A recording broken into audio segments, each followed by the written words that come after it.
We are backstage right now getting ready for our show on River West Radio. We will be starting in less than a minute.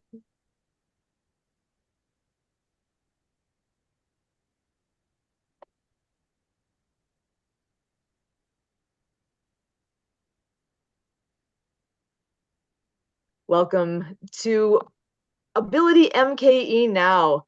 We are thrilled to be here on River West Radio, and this is AbilityMKE Now. My name is Sue Roskoff. This is a show all about integration, bringing people with disabilities and people that don't have a disability together, enjoying life here in the Milwaukee area. We all have different abilities, and here at AbilityMKE Now, we dive into this topic of diverse abilities. The concept of disability hits a wide range of possibilities. We could be talking about physical or mental disabilities, the deaf and hard of hearing community, blindness, chronic pain, mental health diagnosis, goals of substance use reduction, and the list goes on. We all have our own experience with disability, whether it's our own or with people we know or people we encounter in our daily lives. Here at AbilityMKE Now, we break down the barriers and celebrate the ability in all of us. I am excited to have a guest returning to us this evening, a friend of the show. He has been with us before, but it's been a little while. So, for some proper introductions, I'm going to go ahead and bring in Emily Golmer to take on the mic and introduce our guest. Emily, over to you. I'm not exactly sure what happened to my camera at the moment, but anyway. Um, our guest tonight is named Nate Saucier from California, and he does like accessibility for websites, like website accessibility. So this is awesome. So thank you, Nate, for coming on. So hand over to you. Say any more you'd like to say or anything else? Thank you for having me on the show. I just really appreciate it. I love coming here, and it's a lot of fun. Awesome. Well, can you describe a little bit more about your background, what you all do? Because I know it's a very important topic for a lot of us, and I appreciate the insights that you have. Sure. Well, about 20 years ago, I had to retire from being a speech therapist. I was in a little accident, an auto accident. It wasn't bad, but it just made me not able to do the job properly. So I retired from that early, and I had time on my hands. So I started playing around with websites. So that's how I got started in the website field. And then I heard, and I worked with many people with disabilities, mostly children. And then I heard that websites were not accessible to the disabled unless they were modified. And I was like, wow, why didn't I think of that before? So I got mine adapted. And then I realized I wanted to help other people get theirs adapted to be accessible. So it's really important to me that all websites become accessible, just like we want to have ramps anywhere there are stairs so that people with wheelchairs can get into the building. We also want websites to be accessible so that people can use them. And what types of things tend to be kind of common errors that you find on websites? And I don't know if error is the right word, but common things that can be corrected or modified so that they are more accessible. Sure. Well, the first one that comes to mind is all videos need to have closed captioning for people hard of hearing, hearing challenges, however they describe it. They need closed captioning. And I need it too sometimes. I mean, I just love it because then I know for sure what somebody says. So it's a great thing to have on a video.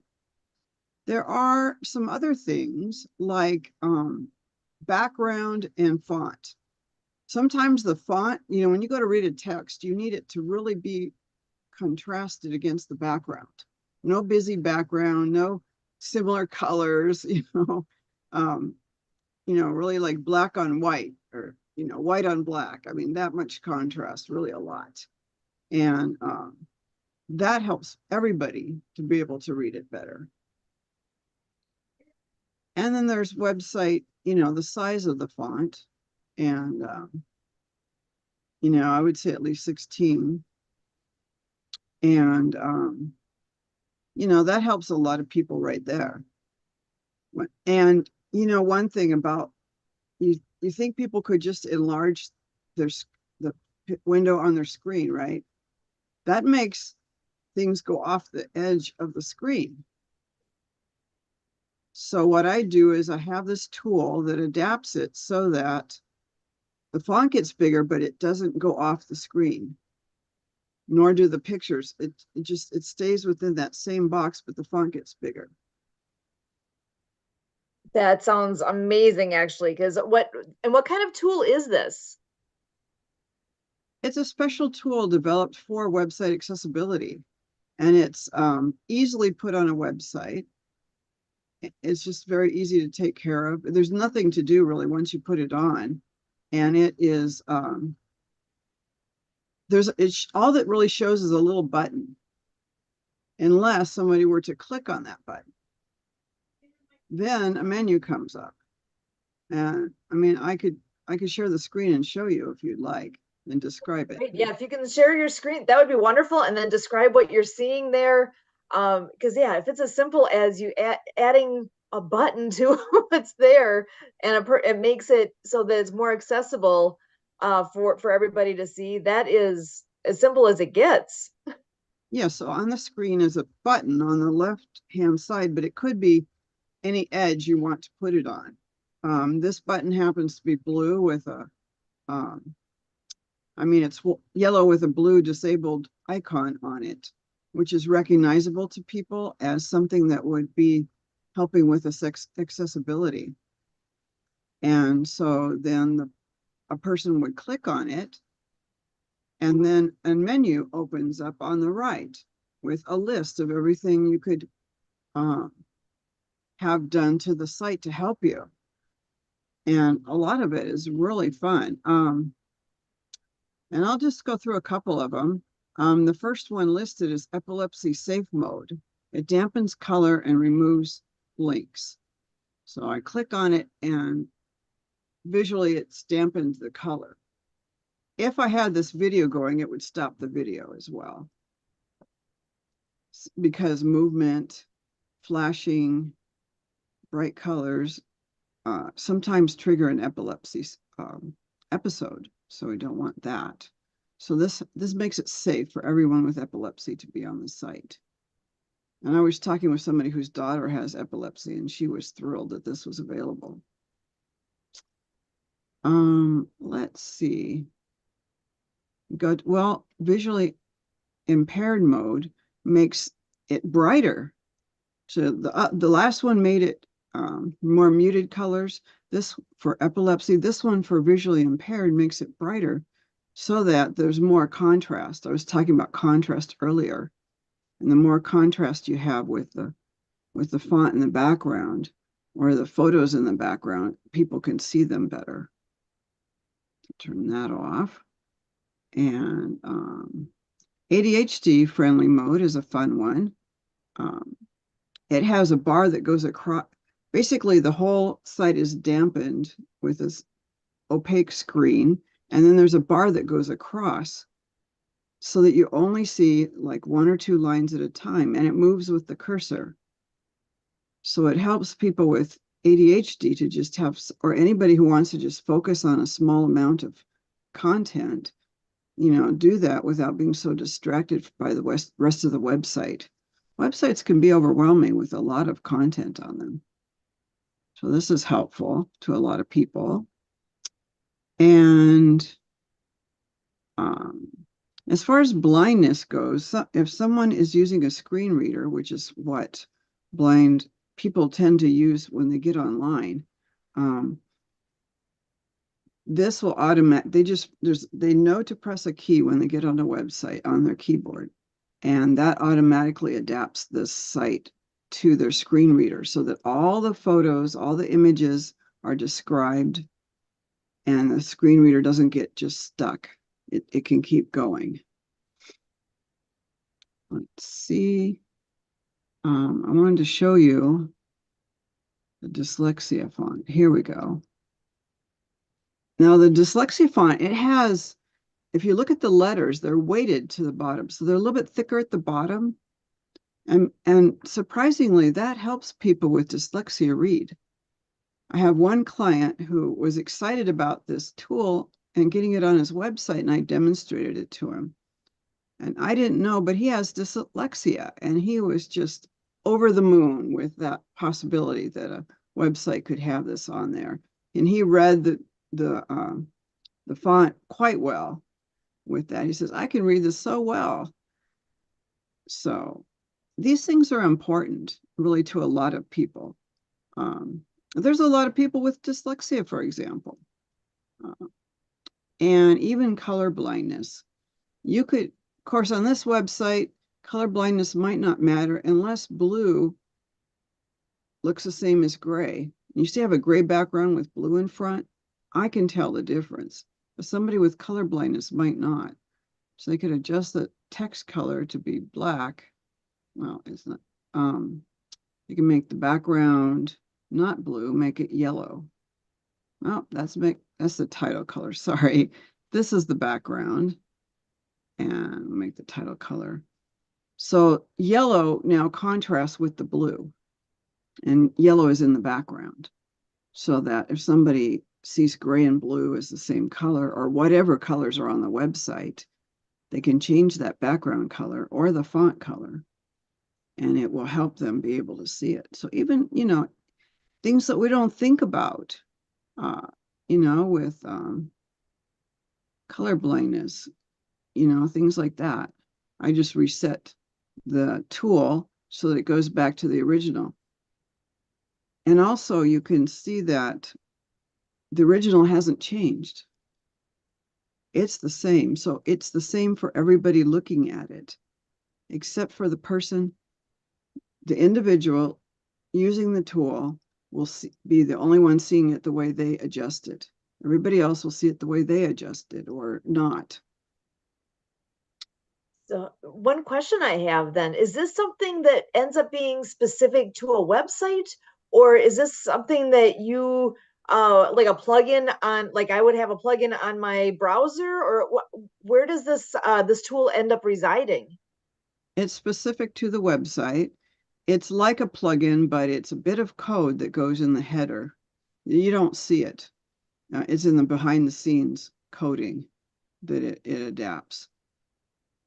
Is in just this little bit that you were able to, I mean, we're on Zoom as we're doing this, so you and I are seeing each other, and I'm actually seeing what you're describing, and I am actually kind of blown away. I know I've heard about it before, but it's one of those things. I know, for me personally, I am a very visual learner, and to be able to have a way to actually receive the information from a website in a way that best works for the person who's looking at the website. I mean, what an amazing difference that is.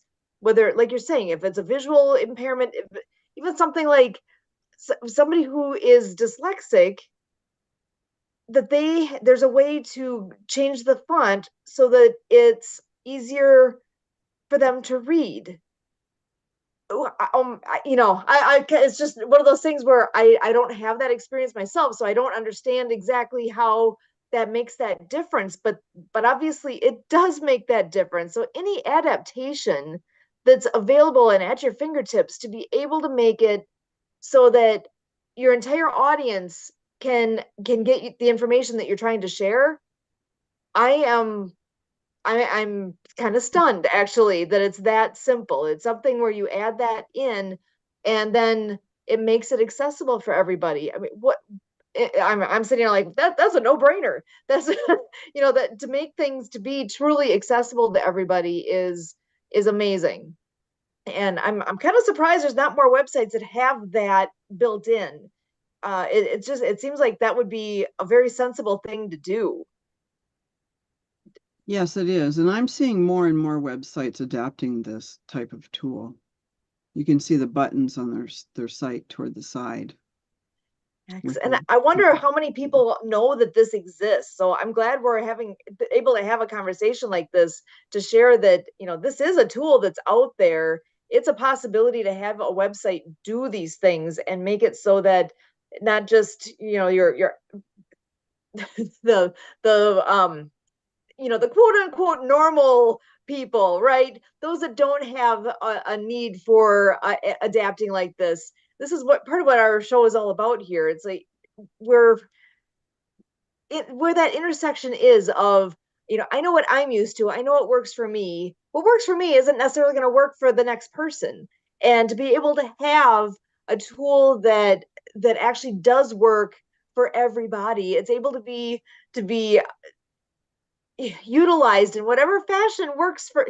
That's the part that's kind of blowing me away, that it actually has all those different pieces. It's not just to help somebody who's colorblind. It's not just something to help somebody who is visually impaired. It really is hitting so many different possibilities. I'm actually, the first one you showed or that you shared was a way to adjust a website so that somebody who has epilepsy in their life, that is something I've thought about that before, where I go to a website and there's a lot of flashing lights, or there's different things that automatically the video is, whatever video is on a site starts playing, and there's so many things that can be happening with that.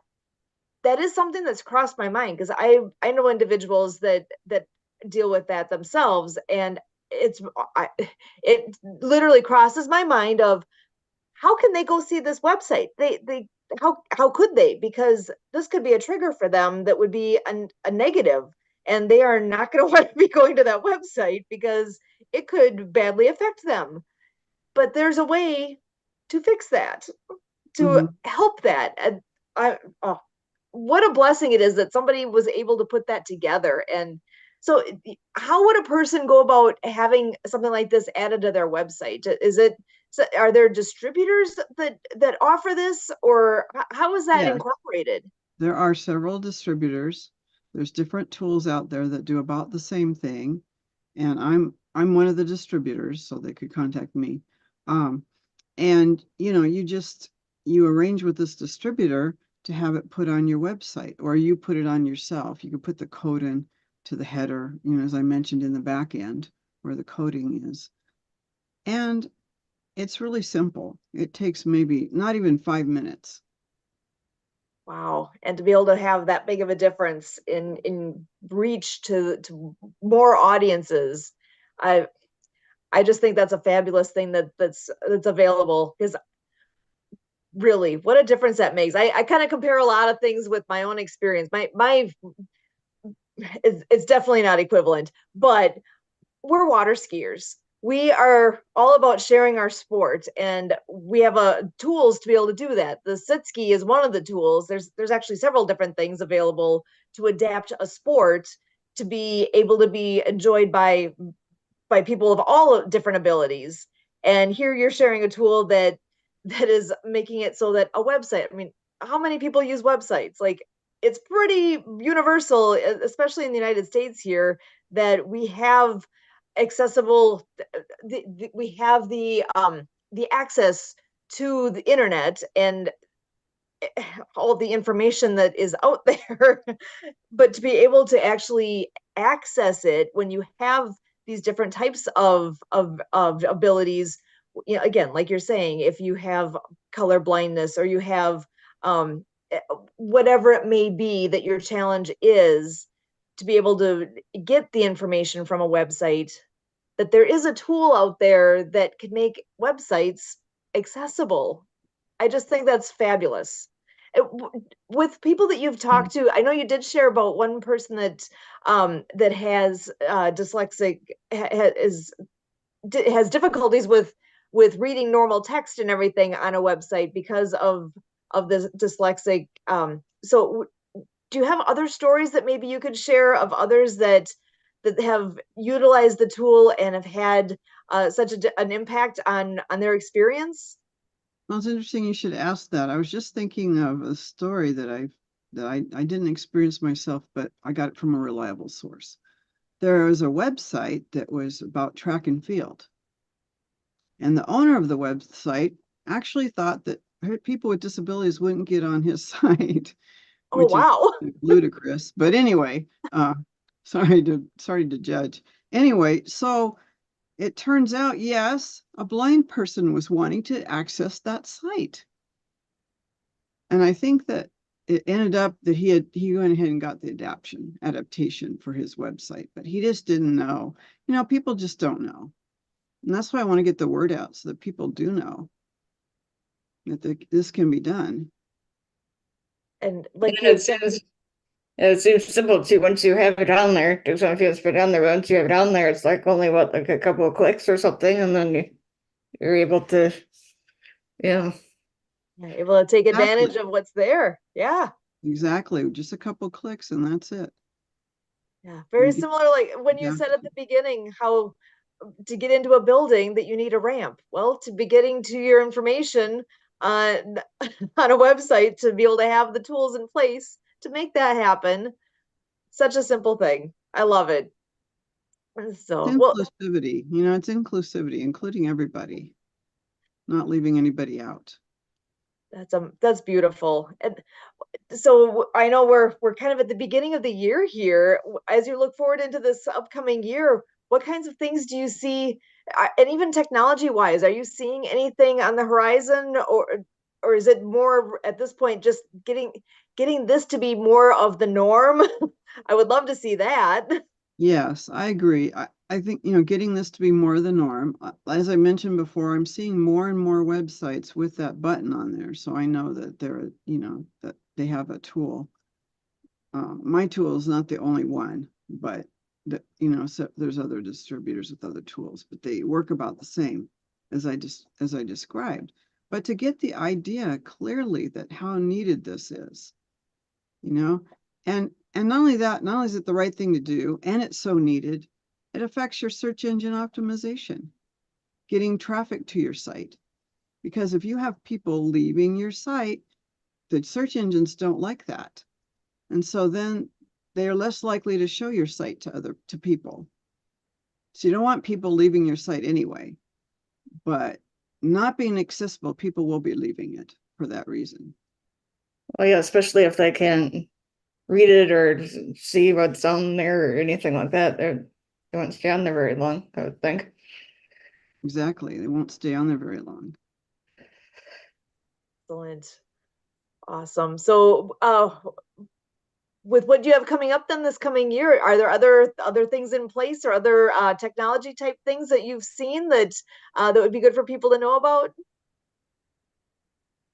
I've been just so focused on this one that I haven't paid attention to And others. that's okay. I mean, this is huge. Actually, what you're sharing with us is a massive new thing. I mean, not Yeah. entirely new. I know you've been working with it for a while, but to a lot of people, this will be a completely new concept that this is an option out there to be able to make what they're using accessible to everyone. I love it. So, I was just thinking here with our I mentioned skiing before. Can you believe, even though it's just the first part of February, we're already starting to talk about ski season on our end? We are our club in Pewaukee is just started out last night already with doing some land practice. So ski season is already in the back of my mind as far as what we're going to be doing with getting adaptive dates started and events happening. I'm sure we'll have events, at least one in Pewaukee. There will definitely be dates down in Burlington on Browns Lake. Hope to have our usual date up at our state tournament in July up at near Red Sands Beach. That's where the state tournament takes place. We're on the other end of the lake, actually doing some adaptive skiing out there. So, gotta ask, have you ever water skied, Nate? No, I have not. And I'm not a great swimmer, so it's a lot of it right there. We all wear life jackets. We always keep it Yeah, safe for that's everybody. good. I appreciate that comment though, because that is something that people say pretty often if they've never done anything like this. Kind of, if you're not somebody who swims much, it's intimidating to think about doing something out on the lake. And I totally appreciate that. That's Mm. something where we should talk sometime, because that that would be a fun thing to try, possibly. Um, we love to share our sport with everybody, no matter what their abilities are and where their starting point is. And that was actually something fun last night to get to work with some people that are brand new in the sport. Wow. Nice. So what do you do about balance? Not everybody has great balance, like me.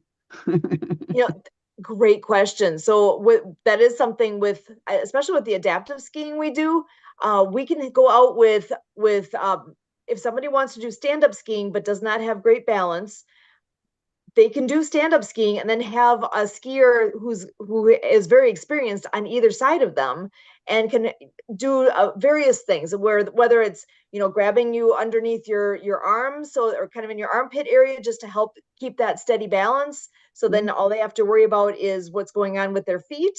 Or there's also what they call a boom, which is a hard bar basically that goes from where a rope would normally go from the middle pylon on the boat out the back of the boat, so you can ski behind it. This boom actually goes straight out the side of the boat, so that you can actually use that metal bar as a handle instead of a rope handle, because a rope handle is floppy, right?